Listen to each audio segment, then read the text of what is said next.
Guys, welcome back to my channel. Today I honestly wanted to go through my entire journey of how I transform my glutes so that I can help you guys hopefully transform your glutes in a much shorter time frame, because obviously I didn't know what I was doing at the beginning. I messed up so many times. Like, I really, you just live and you learn. So I really wanted to go through it. This is, I'm gonna show on the screen my before and afters of just like my glutes when I started versus like now. So I've gone through two different bulks, but I just want you guys to like see everything. So we're gonna go from the very beginning, like 2019, when I was like in my, maybe it was 2018, 2019. I was in my party, drinking, eating like shit, zero idea how to be fit or healthy. And just like a toxic time for me. Like, I don't know if you guys have seen any of my other videos, but I talked a lot about how I went through like disordered eating and just like not eating anything or like binge eating. There was a point in time in 2018, 2019 when, actually, let me get into detail with this one, because this is like, I look back at this and I'm like, Elise, what the fuck were you doing? So I had this time, 2018, 2019, when I was like overweight. Like, I didn't really have any muscle. I was gaining a bunch of weight. I was going through binge eating, whatever. So I worked in nightclubs, and I kid you not, like afterwards, it's like, what's open after you work till like 3 a.m.? Fast food, and fast fucking food, you guys. So I kid you not, this is like not even a lie. I would go to like one fast food place like on my way home, and then I wouldn't just like stop there. I would like go to another one, because I was like, if anyone works in restaurants or nightclubs, you know that you don't eat for like 10 hours straight. So you come out of this shift and you're like, I'm starving. Like, your eyes are way fucking bigger than your stomach at that point. I literally would go to one place and like, there's this place right under my apartment. So I would walk home, I go to A&W, and at this time I was like low-key like vegetarian. So I would get a burger, I get some fries. Sometimes I would get fries and onion rings, you guys, I know.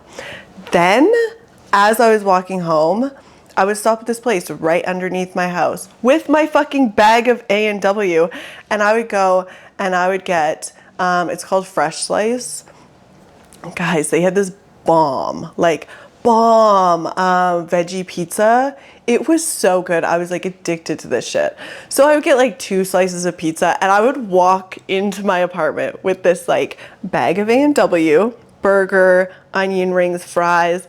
Then I would walk up with also my 2 slices of pizza that I probably ate one on the way home. What the fuck?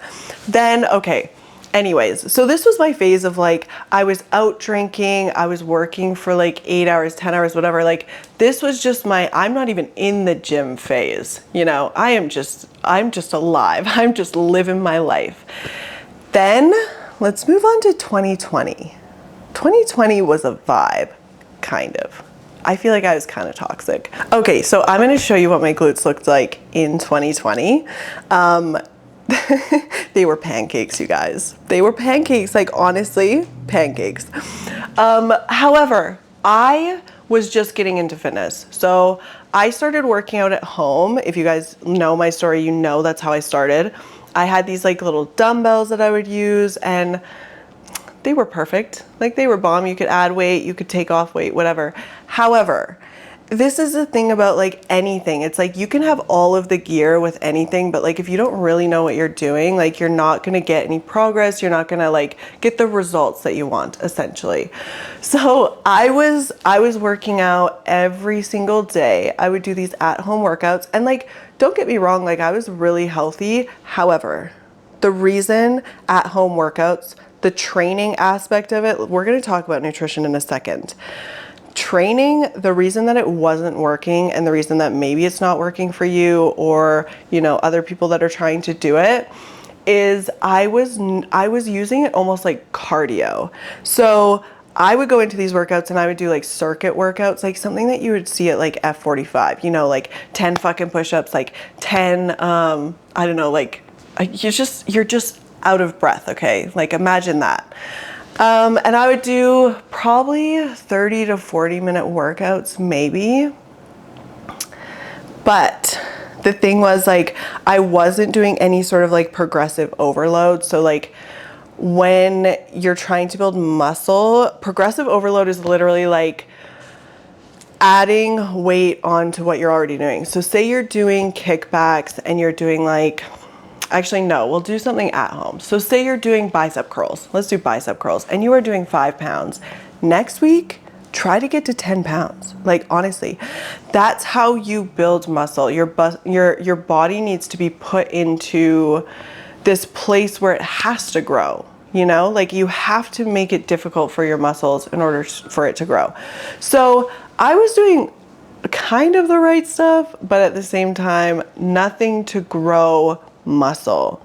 So I was very fit. I was actually really fucking skinny, and like to the point where like I was just skinny fit. I don't even know how to describe that, but anyway, that could be one like issue with growing muscle. Like I feel like a lot of girls go into it, and just like myself, you go into it and you're like, fuck, that was such a good workout. I'm so fucking sweaty and I'm so like tired and I was out of breath the entire time. Sometimes, you guys, that doesn't mean that it was a great workout. Like if you're trying to do cardio and stuff, that's awesome. But when you're trying to build muscle, you want to be pushing yourself in a way that's like the weight was really heavy, or you slowed down the movement so much that, you know, it's really fucking working your glutes. Okay.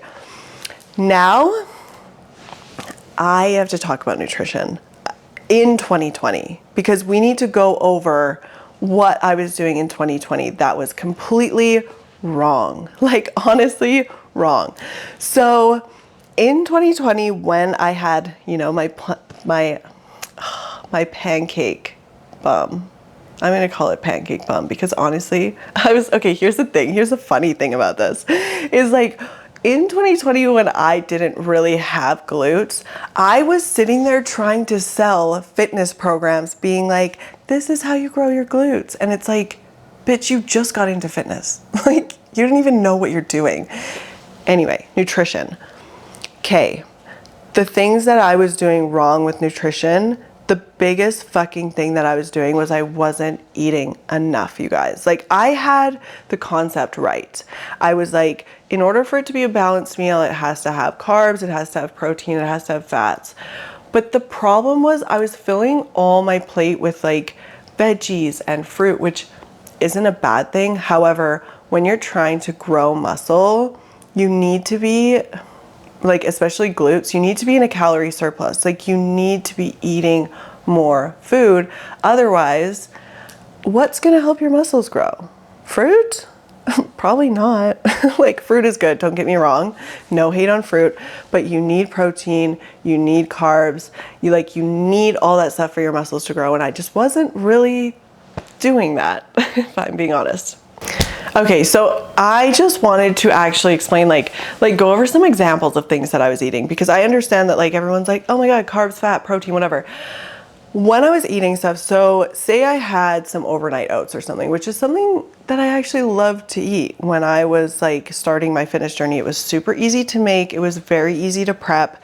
The only issue was when I was making it, like guys, I would put like this much oats in it, in the bottom of this little jar. And I think my issue was I was scared to eat because of just like what I had gone through. And so I would eat like that little bit of oats, and then like, you know, I'd put some chia seeds in it, and I'd fill the fucking jar with blueberries, which is great.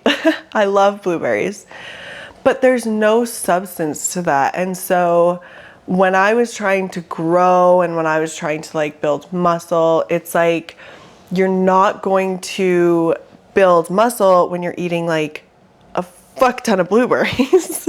Other things that I would do is I would go to the grocery store if I was feeling hungry. Like the thing was, I was really toxic about it. So if I was really hungry, I would be like, no, you can't eat yet. Like that kind of stuff. So I would like drink a bunch of water, and then I would go to the store and I would get like cucumber. Like I was obsessed with cucumber because I knew that it had 0 calories and I knew that I really liked to eat it. So I would binge on cucumber because I was like, this is good for me, whatever.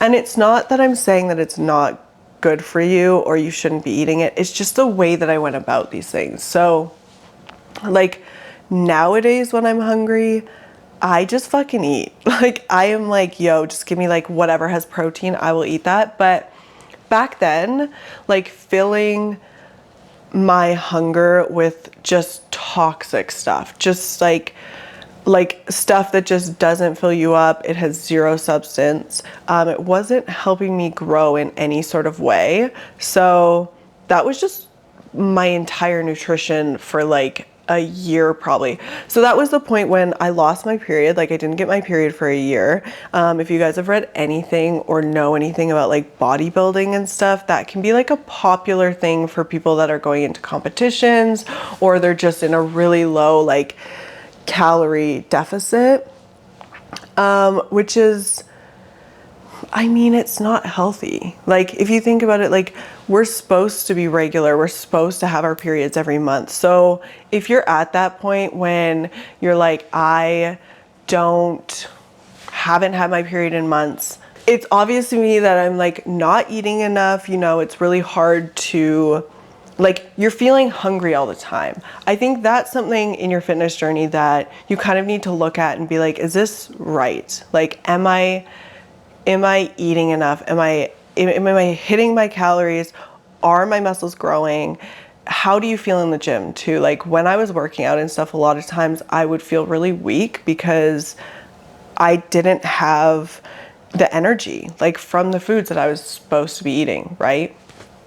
So let's talk about my first bulk, because so going from that period of me not eating anything and me going from being in that mental space of, okay, I had this binge eating disorder, or I was starving myself for the longest time, into a bulk. Who am I? Who the fuck am I? Because that was, if you have not done that, or if you have done that and you've experienced it, it's a crazy feeling. Like I remember being like, why can I don't even want to eat this much, you know? So when I went into my first bulk, I'm going to show you like just a picture of like what my glutes looked like during my first bulk or after my first bulk. This was a crazy time, you guys. And this was honestly the time that completely changed how I felt about food, how I felt about training, how I felt about just life in general. Like completely changed my perception. So when I went to start my first bulk, it was so fucking hard to be like, okay, I'm gonna eat until I basically feel sick because I need to put on this weight. And then seeing the scale go up within the first week, oh my God. I felt like when I saw the scale go up, I was like, oh my God, I need to like not eat tomorrow. Like I literally was like so toxic about it. I was like, I'm gonna make my fucking blueberry overnight oats and I'm not gonna eat anything. But I did like push through it. I remember making this TikTok series. If you guys ever saw that TikTok series, like shout out to you guys, you're the fucking OGs, because that was, I remember making it all about like my mental health during that bulk period, because it was so hard for me to like eat more food, step on the scale every single week and be like, oh my God, like I'm gaining weight, like what the fuck. However, I remember there was like, I think it was like 3 or 4 weeks into this bulk, and I was like, I feel so much stronger in the gym. I felt stronger. My definition, like in my abs, I was like, what the fuck is this? I've never had definition before like this. I just remember that feeling of being like, this is what more food in the gym actually looks like. Crazy. What else did I feel during my first bulk? Honestly, it was just an insane period. So my bulk got cut short by about 2 weeks just because I got COVID.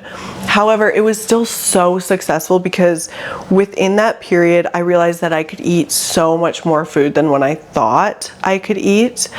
I realized that you're so much stronger in the gym when you eat more food. Like, you are so much, and it's actually way more fun because you're like, holy shit, like I can take all this energy from this giant ass plate of food that I just ate and I can push so much more weight. Like, I remember I was like PRing on squats, like, yo, it was just a crazy time. And it completely changed my life because I was like, I want to eat more food now. Like, I actually thrive with more food.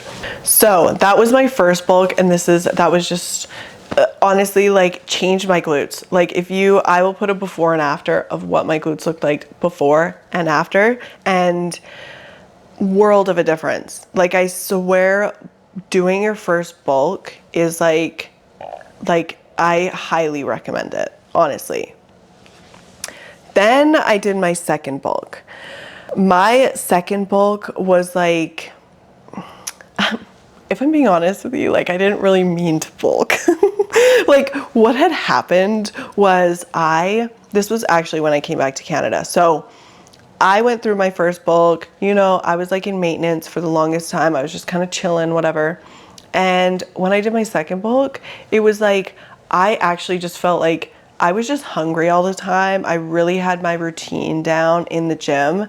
And so I was walking in the mornings. I was still doing cardio during that bulk, but I was just eating so much more food. And I could really honestly tell that like in the gym, it was like helping me thrive.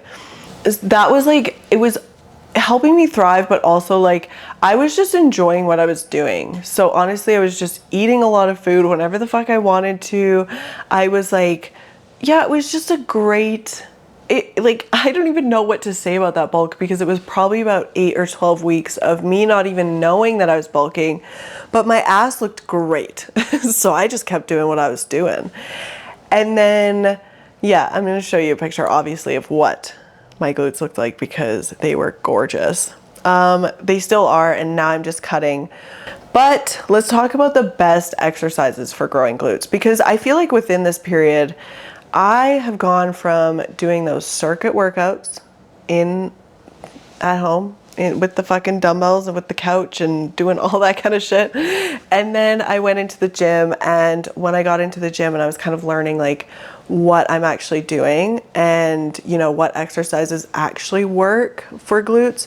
First of all, I've got an entire form series on TikTok that talks about form. And when I was in the gym and I was trying to grow everything, form was the one thing that I was like, this is going to change the game. Like, I need to make sure that I have form down because first of all, you don't want an injury. Second, you need to understand like what muscles you're targeting. And when you're learning about form and stuff, you're able to kind of adjust exercises. Like, for instance, there's lunges that you can do that really target your quads. Then there's lunges that you can do that like really target your glutes. So it's like you kind of have to move around and like, go into your workouts being like, this is what I'm trying to target. So obviously we're talking about glutes. So let's talk about the best fucking exercises to grow your glutes because that's why we're all here. Hip thrusts, you guys. Hip thrusts, and not just any hip thrusts. I'm not talking about hip thrusting with a dumbbell. I'm not talking about hip thrusting with a fucking barbell.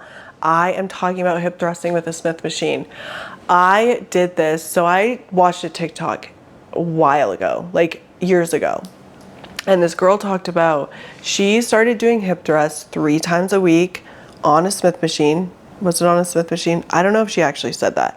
3 times a week, and yo, her glutes were gorgeous. I wish I could shout her out, but I have no idea who actually said this. Like, I don't remember, so if you know her, tag her.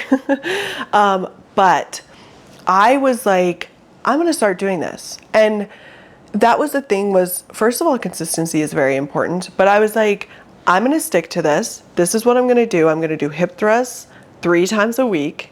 Every single leg day, I'm going to start with hip thrusts. Game changer. Game fucking changer, you guys. Smith machine hip thrusts are everything, and you should start with them. So once I started with them, that's almost like your warm up for glutes. You're like, my glutes are fucking fired up now. Now if I go into any other exercise, I'm going to feel my glutes because they're already working. So the next one would definitely be RDLs, but the right kind of RDLs. Like, first of all, watch my forum series, but RDLs, when you're doing them right and you're doing them with lighter weight, glutes are like, they just grow. You know those little sponges that you put in water and they just grow? That would be your glutes. Like, honestly, so good. RDLs, just make sure that, like, I feel like the 3 tips that I always give for RDLs are like, make sure that you're not going too low. Like, make sure that you're going within the range of motion of your glutes, which I actually learned that when I was becoming a trainer. My trainer, not the girl that taught me, like not the girl that taught the class, but the girl that I actually did the test with. So when I was doing the test, when we were going through the exercises, she was like, no, like they should not be going that low for RDLs. So I had a girl that had to do it with me because I had to like train someone for this test, right? So when she was doing her RDLs, she did them wrong, but I didn't even realize it. I was like, yeah, no, her form is great. Like, you know, she's great, but it actually wasn't. So when she, like my instructor that was watching the test, she was like, wait a second, let me teach you something that I learned, because apparently she learned it during her test too. So I was like, that's so cool. But she was like, if you can, like, there's a point actually, if you watch someone do RDLs or deadlifts or whatever, you can actually see where their back takes over. So obviously for everyone it's different, but if you're ever feeling it in your back, you're probably going too low or your core isn't braced. So those are like the 2 most important things that I talk about with RDLs, is your core has to be braced and you can't go too low. So you have to be going within the range of motion of your glutes. Another thing is lower the weight. Like, I've said this with hip thrusts, I've said this with RDLs before, I've said it with step ups. Everything that you're doing with glutes, if you are not feeling your glutes, lower the fucking weight, because it makes such a difference. What else? Sumo squats, guys. Okay, so I had this whole entire routine when I was growing my glutes. I don't gatekeep on my channel, so I'm gonna tell you the entire fucking routine right now. This is right now, what's happening right now. Hip thrusts, Smith machine, obviously, RDLs, then I would do sumo squats, then I would do kickbacks. And sometimes I would do like step ups or like deficit lunges in there. It depends on the day. But those 4 exercises was like what I stuck to. Like, okay, sumo squats, like when you're doing sumo squats, make sure that you're really pushing your hips back, and like, with the weight in front of you, you can actually lean forward a little bit more. So that prime for your glutes, you guys. I think that kickbacks have a bit of a reputation. Okay, when I started doing kickbacks, my form was completely fucking off, like off. Obviously watch my form series. But one thing that changed my kickback game, hooking it up to my laces, because this helped me to, it's something about the angle, you guys. I've had multiple people, actually like a lot of the time, when I'm like hooking it up to my ankle or hooking it up to my laces and like struggling and like, you know, whatever. People are like, oh, do you want my ankle straps or whatever? And I always turn them down, because honestly, like, It's something about the angle. I encourage you guys to try it because honestly, it makes all the difference.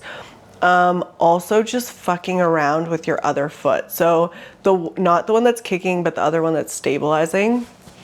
It's important to have that in the right position, which I remember, like, even to this day when I'm doing kickbacks, sometimes I have to wiggle my foot around, or I'll do like 2 reps and then I'll have to move my foot.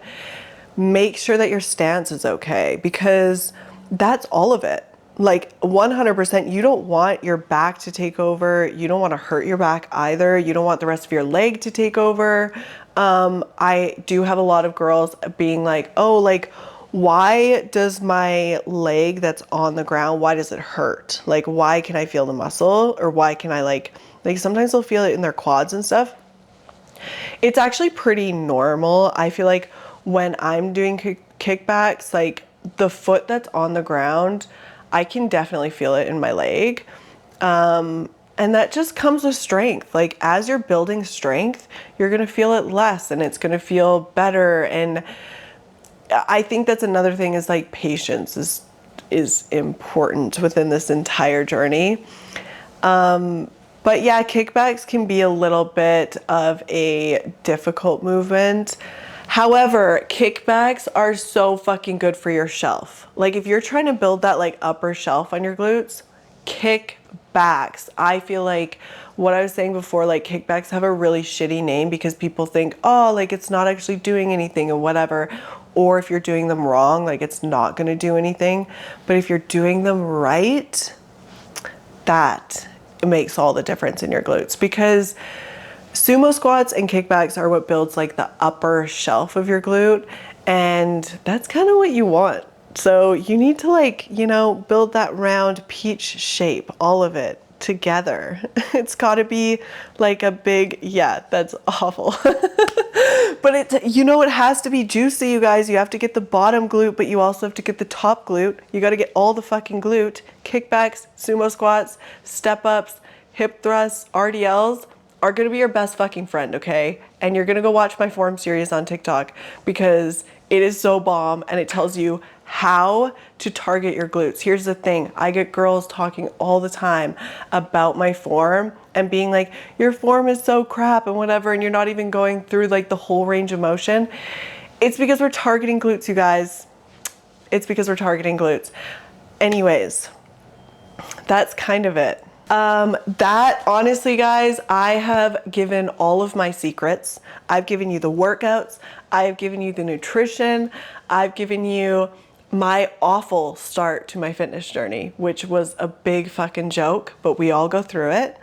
And yeah, send me your glute photos because we're all gonna have bomb ass glutes after this. No, I'm just kidding.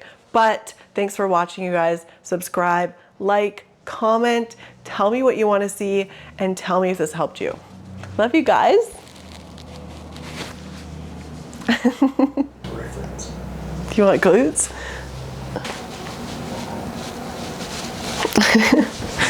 Bomb. Bye.